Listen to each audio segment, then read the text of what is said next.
Pakita ko lang yung mga in-order natin sa Shopee.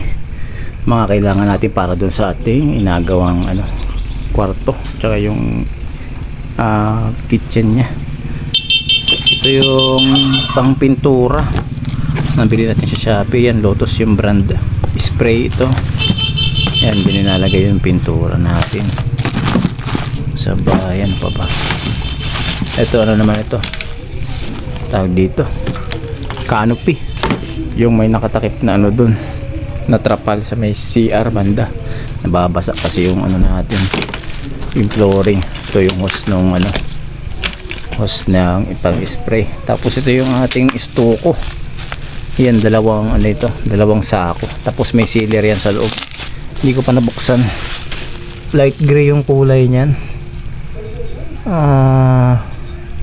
Walang nakalagay, pero mamaya buksan natin para masubukan na natin kung hindi ko pa siguro masubukan, pero kailangan natin malaman kung tama ba yung in-order natin. Buksan na lang natin ngayon. Let's go. Ito na yung pinakang sealer nya, walang label, pero dun sa Shopee meron siyang label Ayan, hindi ko na alam kung to, ilang litro ba ito, isang ganito. Pero yan yung in-order ko, marami talaga. Kunti lang naman yung natapon. Tapos ito na yung brand ng istuko natin, Paul Molina Istuko Cement, 20 kilos. Yan. Tapos ayun, yun yung kulay nya, 50-50. Ayan, meron siyang gray, 50-50, 90-10 white. Pinili natin yung 50-50. Meron pa pala dito. Ano ba yung S50-50 na yan? Hindi ko rin alam yan nandyan yung instruction kung paano siya gamitin, pero parang lang din yan, tawag dito, skim coat. Yan yung ilalagay natin doon sa ating ginagawang kwarto. Okay, dyan na muna yan, mamaya natin balikan. May tubig na yung irrigation dito. Yan, medyo malinaw na, mga 4 na araw pa mas malinaw na yan, pwede na maligo. Sama daw si Mrs. ko ng malunggay. Meron dito mas bumabaw. Sige, yan na lang. Ay, dito. Ayun.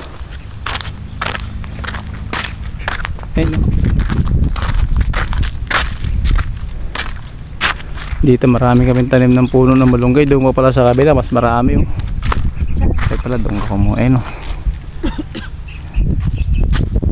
gamba.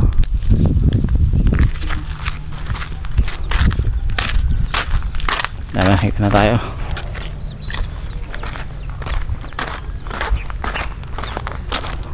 Pasok muna tayo sa loob kasi isang araw tayong na-delay sa trabaho. Bali, pangatlong araw natin ngayon. 4 na araw pala. Kasi yung ginawa namin nung biyenan ko. Ayan, nagkisabi tayo. May mga hanger na tayo nakalagay. Matibay na yan. Ayan. Yung spacing ng ating metal paring 60 yung ginawa namin. Yan, para matibay din. Tapos yung hanger natin, yan, kinonect namin sa mga tubular. Tapos meron kaming pinaikot na ginawa ayun yung kagaya niyan. Pinaikot namin siya dyan sa C-channel para mas matibay siya. Ayan, kagaya nito. Yan, ganyan. Yung iba ginamitan namin ng rivet, tapos yung iba na lang, screw, para mas padali. Matibay rin naman yung screw, basta mahaba lang yung gagamitin. Tapos gumawa na rin kami nito kasi meron tayo ditong exhaust. Yan, yung abang nya, para may singawan tayo dito sa loob ng kwarto na to. Tapos maglalagay din tayo nitong ilaw na to. Madali lang to gawa ng frame. Ito yung spotlight nya. Tapos ang ilaw pala nito, mga downlight. Balitat, dalawang maliit, isang malaki. Dalawang maliit, isang malaki. Tapos yun yung pinakang design natin itong ilaw na to. Tapos yung aircon dito, split type. Kaya may abang na rin ang saksakan. Yan. Ito na yung ginawa natin, puro ganito, universal, para madaling pagsaksakan. Lahat ng binili ko na universal na yung tatluhan, tapos ganyan yung kulay niya, kulay gray, para aesthetic yung ating design. Yan na kasi yung mga bagong design ngayon eh, magandang tingnan, gaya nito. Tatlo, tapos kulay gray siya. Omni yung brand, baligtad pa to, balaysin na lang natin. Yan yung mga outlet natin, tsaka yung mga switch. Meron tayo dyan, meron din tayo dito. Ito yung panel natin. Ganitong panel na yung design natin kasi mas makabago na ito. Lulubog lang natin to kasi naka-tiles ito. Hindi pa natin pinapinis kasi papatiles natin yan para mas maganda. Ayan yung lababo natin.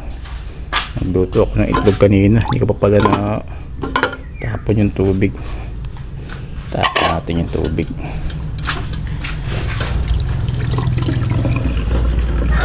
Uy! Oh, hindi pa natin nalinis dito ng pulido kasi hindi pa natin ginagamit eh. Nabasa siya. Ang gagawin natin ngayon ay yun na lang, tatapusin namin yung paglagay ng J-clip para makapaglagay na tayo ng PVC. Tapos yung abang nung itong ilaw na to dyan, tapos yung J-clip, tapos yun na, lagay na ng mga PVC na. Pero bago tayo maglagay pala ng PVC, sinabi ko rin doon sa pinan ko, tatapusin ko muna to kasi nagpatching ano tayo dito, nagtapal tayo dito ng mga nakikitang semento pa, para kapag ang gagamitin pala natin dito ay hindi pintura, itong wall na malaki na ito, istuko na yung istuko natin kanina para maganda siyang tingnan. Tapos magliliya-liya lang ko ng konti dito. Tapos yun, mag-apply na tayo ng istuko dyan. Bali, dalawang patong yung gagawin natin. Tapos ano pa ba? Ito, hindi pa natin ito naliliha. Konting patong pa siguro to kasi napakagaspang pa. Patong pa ng isang skim coat ito. Pero madali na lang yan. Mabilis naman tayo mag-skim coat. Ito, hindi na natin to papatungan. Is-isin ko na lang to kahit na hindi masyadong maganda to. Kasi yung plano namin dito yung PVC wall para pinakang accent niya. Maliban sa istuko, meron tayong PVC wall dito, accent. Mabas na yung mga bitak-bitak niya pero okay lang yan. Yung poste natin dito, yung tubo, yung ganun, no? Tapos naka-welding yung mga bakal. Yan. So umpisa na natin. Ganun muna tayo. Skim coat muna tayo yung mga hindi napuruhan kaya nito. Tapalan natin ito na skim coat. Dito hindi naman tayo mag-skim coat siguro sa labas. Kasi meron pa akong ibang naisip dyan, baka i-PVC wall din natin to. So dito na lang muna tayo sa loob lahat. Yan, ayusin natin to. Let's go, skim coat na tayo. Ito na yung brand ng skim coat pang natin. Ito, medyo mamahalin din to, 670 isa nito o 650. Itong Dura Plus Light. Yan. Okay, skim coat na muna tayo.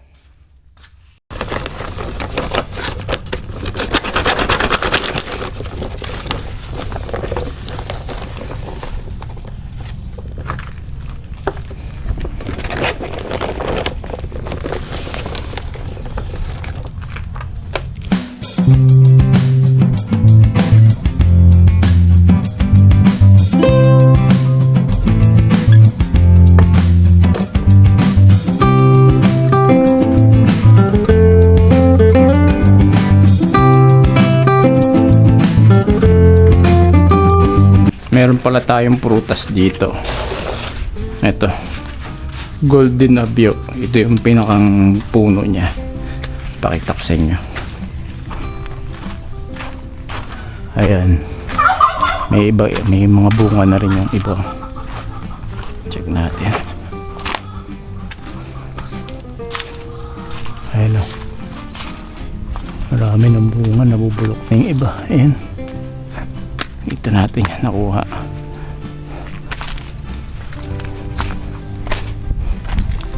Maya kuha tayo ng iba. Lasang ano ito yun, kakayumito. Masarap din, matamis. Ayan, mamaya buksan natin.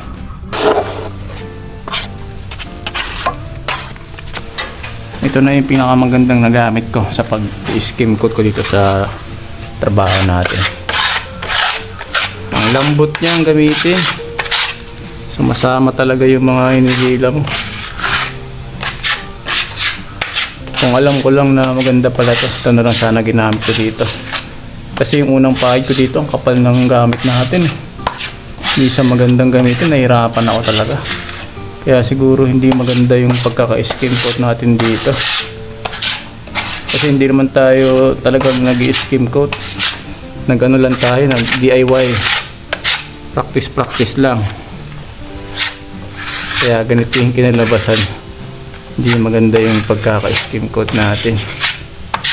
Okay lang yan, at least nalaman natin na mayroon palang dapat tamang paleta.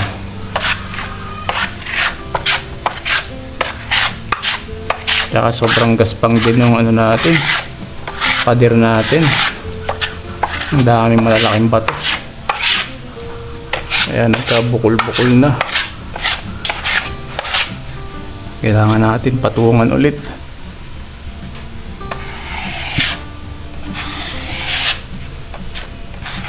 Ilalagyan ko yung mga semento, yung nakiskis ng pangliha, kasi para kumapit yung pintura dito, kaya yung istoko dito hindi ko pa alam kung ano ipapahid natin dito eh. Hindi na natin masyadong paganday dito kasi nakatago naman to. Tayo lang din naman ang may-ari nito, kaya okay lang, hindi na perfect. Pero dito banda mas gusto ko perfect talaga, tsaka to hindi mga kitang kita para magandang tingnan.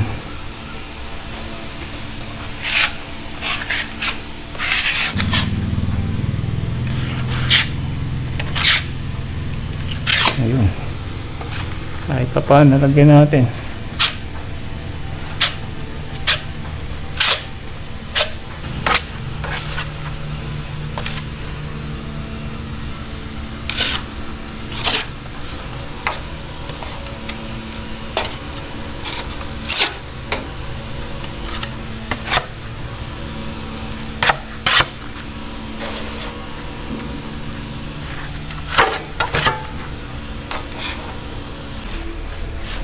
Balikan natin itong mga kanto dito. Subukan natin applyan itong skim coat para matapos na to. Yung mga sulok.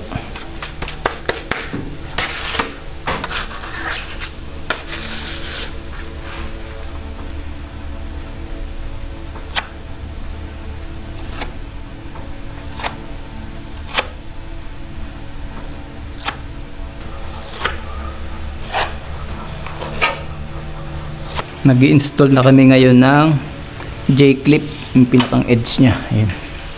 Meron na kaming sample dito. Dinikit muna namin ng clip para tinesting lang mga ano.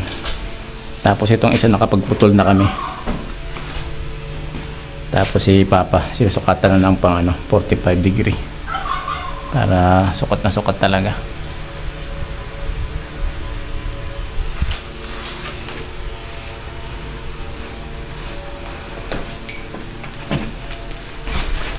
Medyo hindi pa natin ito inalihan ng gusto.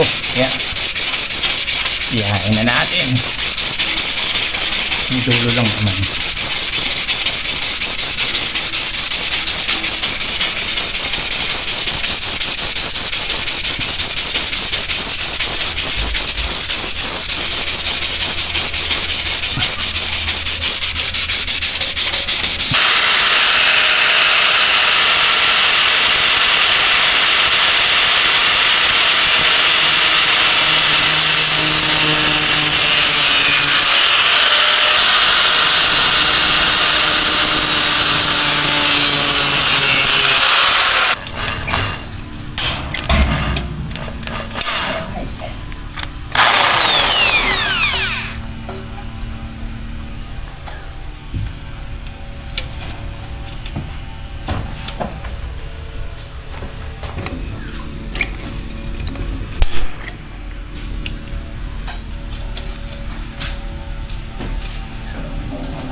Magkabit na tayo na isa.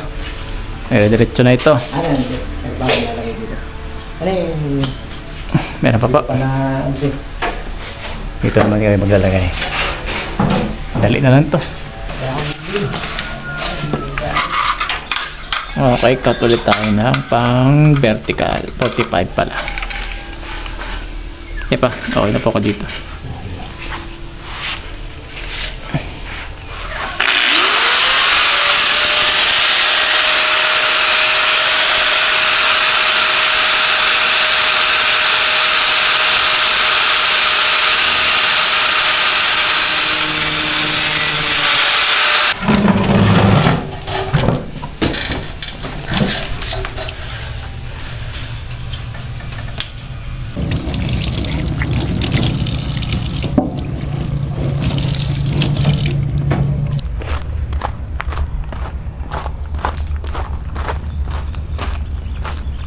Ayan o.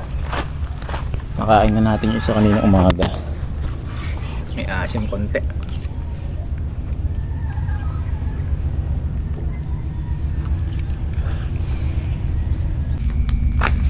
Ito guys, dito muna kami tumambay nung anak ko. Ayan, sinamahan niya ako dito. Hello. Ayan, nagsunog siya. Nag-iyaw tayo ng isda. Yan, hindi ko alam kung anong tawag sa isda na yun, pero medyo malaki siya. Yan, sa laki ng ating kamay. Yan, kulay pula. Sariwa yan, nabili ko sa palengke kanina. Yan, meron doon dito si Aya. Yan, meron tayong konting ano dito, pampatulog. Ayan, tira ko pa ito nung New Year. Romulo light. Meron tayong ilaw dito na kulay yellow. Baligtarin natin yung isda. Tamang ano lang muna tayo ito, chill muna dahil nakakapagod ang maghapong trabaho kanina. Yan, natunay kabila, maambon-ambon pa. Kanina mainit eh. Chut chut. Oh, lapit agad sila. Sarap tumambay dito pagka ano, ganitong gabi. Nakaka-relax. Meron pa tayong pancake, kain muna tayo. O yan guys. Sarap ha. Natira pa yung ano natin, prutas. Golden abyo. Golden abyo ito tawag dyan. Baka masarap yung luto mong pancake ha.